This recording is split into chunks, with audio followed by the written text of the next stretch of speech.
en tête. Je n'ai toujours pas vraiment la signification d'aporie, même si tu l'as expliqué. Mais ce n'est pas grave de toute façon, parce que je vous rappelle que pour les personnes qui viennent ici pour apprendre éventuellement des choses sur des mots, ce n'est pas la peine de venir nous voir, parce qu'en fait, finalement, la définition, on ne le retient jamais, mon cher Thierry, c'est bien sûr. Tout à fait, sauf pour l'apopathodiaphyllatophobie. Tout à fait, tout à fait.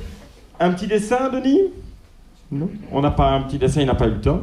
Ah oui, c'est vrai qu'on vient d'en sortir un maintenant, mais par contre, on a, non pas un petit dessin, mais un petit testé. J'ai testé pour vous, mon cher Pierre ? Eh bien oui, et pour vous, j'ai testé les gommettes. Et j'attirais d'abord votre attention sur le fait qu'un nom commun peut cacher un nom propre. Ainsi, si je dis poubelle, chacun pense immédiatement au récipient dans lequel nous jetons nos déchets, mais je sais que nous avons un public averti et beaucoup d'entre vous savent sûrement que poubelle est d'abord un nom propre. C'est le nom de famille d'un préfet de la Seine, Eugène Poubelle, qui a imposé le récipient en question en 1884 dans les rues de Paris. Eh bien, pour les gommettes, c'est à la fois la même chose et un petit peu le contraire. Ce nom commun cache le nom propre de quelqu'un qui a mis au point une invention avortée et sera, à l'insu de son plein gré, à l'origine de deux autres inventions, posthumes en quelque sorte, qu'il n'avait pas prévues et dont une ne porte même pas son nom. Vous avez compris ? Non ? Suivez-moi, je vous explique. Gérard Gommette est né. Oui, forcément, puisqu'il a vécu. Mais ce qui vous intéresse certainement, c'est de savoir, est-ce qu'il est toujours en vie aujourd'hui ? Eh bien non, car il est décédé. Il n'est pas pudinien, mais c'est un proche voisin. En effet, il n'a jamais quitté la botte du Hainaut. Et sauf ses lieux et dates de naissance que je n'ai pas notés, nous savons qu'il a presque toujours résidé dans le petit village rural de Vaux-les-Chimay. C'est comme l'Orval, dit ma femme. Ma femme aime dire et répéter, à juste titre d'ailleurs, que l'Orval vaut les Chimay. Toute sa vie, Gérard a vécu à cheval sur l'année 1900. Si l'événement de sa vie qui nous concerne ce soir n'en est pas la preuve formelle, il conforte néanmoins notre intime conviction. En effet, c'est le 9 mars 1906, un vendredi, comme aujourd'hui, d'ailleurs, étrange coïncidence, que Gérard Gommette dépose à l'OPRI, l'Office de la propriété intellectuelle, son brevet de gommette, une invention à laquelle il donne son nom. Par cette trouvaille, son but est de rencontrer le souci qu'exprime fort bien ma foi, cette citation que je vous livre de mémoire, ouvrez les guillemets, « Ce coup-là, autant que tu veux, mon fils, la dernière goutte sera toujours pour ton slip, disait mon père. » Fermez les guillemets, et toi, gamin, ferme ta braille. De la taille approximative d'une pièce de 2 €, la gommette inventée par Gérard est une pastille composée essentiellement d'ouate de cellulose et d'un film imperméable. Placée au bon endroit sur le sous-vêtement, elle le protège efficacement de cette humidité ultime de la miction masculine. Vous mesurez évidemment, mesdames, messieurs, l'impact économique et écologique de cette invention. En effet, selon son inventeur, la gommette permettrait de ne changer de caleçon qu'une fois par semaine au lieu de chaque jour.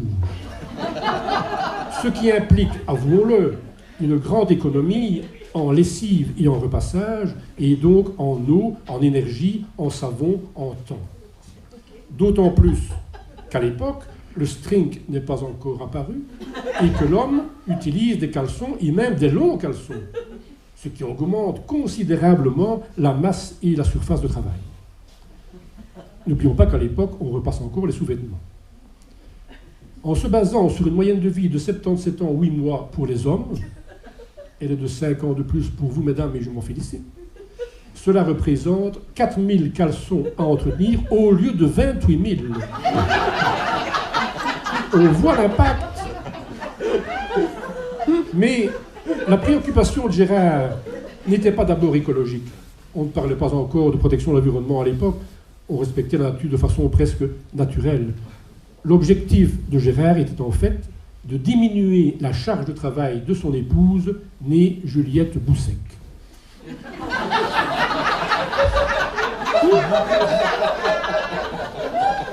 Celle-ci trouvait, à juste titre, ma femme aussi d'ailleurs, qu'elle avait autre chose à faire que de la lessive et du repassage.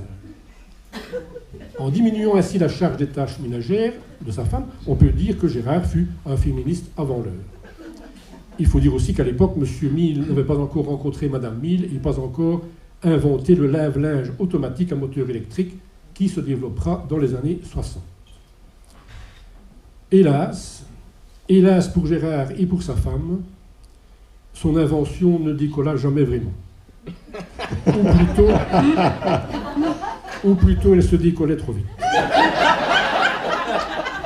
Autant il avait été ingénieux pour concevoir une matière absorbante, autant il ne réussit pas à trouver la bonne formule d'adhésion de la pastille.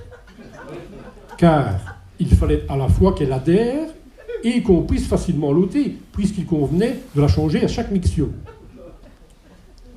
D'autres éléments n'ont pas encouragé l'utilisation de cette pastille. En effet, son usage demandait du temps et aussi un peu d'intimité. Et donc l'homme s'est vite rendu compte qu'il risquait de perdre là un de ses rares privilèges, celui de pouvoir pisser un coup vite fait, bien fait, n'importe où, n'importe quand, selon son besoin. Pour ma part, j'ai testé la gommette.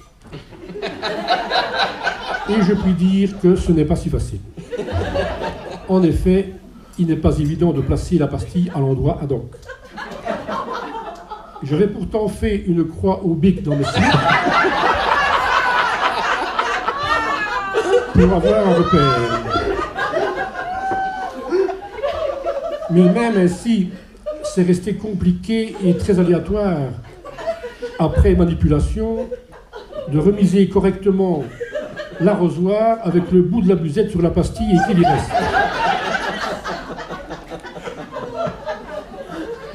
On comprend donc que le projet fut abandonné. Cette invention avortée de Gérard allait en susciter deux autres, dont il ne s'est pas douté, et que n'imaginait pas non plus ses camarades qui l'ont porté en terre, l'œil et le slip humide. D'une part, en 1956, 50 ans plus tard donc, les couches jetables vont faire leur apparition, en utilisant et en améliorant les matières absorbantes mises au point par Gérard. Voilà qui va aussi avoir un impact économique et écologique considérable. En effet, le marché gonfle avec la progression démographique et le recyclage difficile des langes va aussi augmenter considérablement la production de déchets et on en revient ainsi aux poubelles et à notre introduction comme quoi tout se tient. Et d'autre part, les gommettes dans une autre version, celle des petites pastilles adhésives de couleur, vont être utilisées dans les écoles dès le plus jeune âge pour éveiller les enfants. Voilà deux nouveautés que Gérard Gommette a suscitées sans le savoir. Je terminerai en répondant à l'avance à vos questions et remarques tout à fait légitimes. J'entends les sceptiques dire « qu'est-ce qu'il n'inventerait pas pour faire son intéressant ?» et les plus gentils, peut-être plus crédules, s'interroger « mais comment a-t-il eu connaissance de ce Gérard Gommette dont nous ne soupçonnons même pas l'existence ?» Je n'ai aucun souci à répondre. Ce n'est pas tant par besoin personnel que par le plus grand des hasards fortuits que j'ai rencontré ce monsieur Gommette. J'ai fait une recherche historique sur la chapelle Saint-Léonard du bois du Grand Bon Dieu qui vient d'être implosée par des vandales. Et j'ai consulté l'inventaire des collections du Centre d'histoire et d'art de la Tudinie, le CHAT, qui compte plus de 10 000 documents et objets. Et j'ai été intrigué, dans un registre, par la référence 6969, numéro donné à un objet ainsi décrit, et je cite, « tube métallique doré, avec bouchon à visser du même métal, longueur 10 cm, diamètre 2,8 cm, avec notice historique et mode d'emploi. Sur le tube, on peut lire en gras, en lettres vertes et noires, pastille Gommette, et en dessous, en plus petits caractères, Made in Belgium, vaut les Chinais. Et enfin, en lettres majuscules, ne pas sucer. Cela m'avait intrigué. Des pastilles à ne pas sucer, étrange, non ?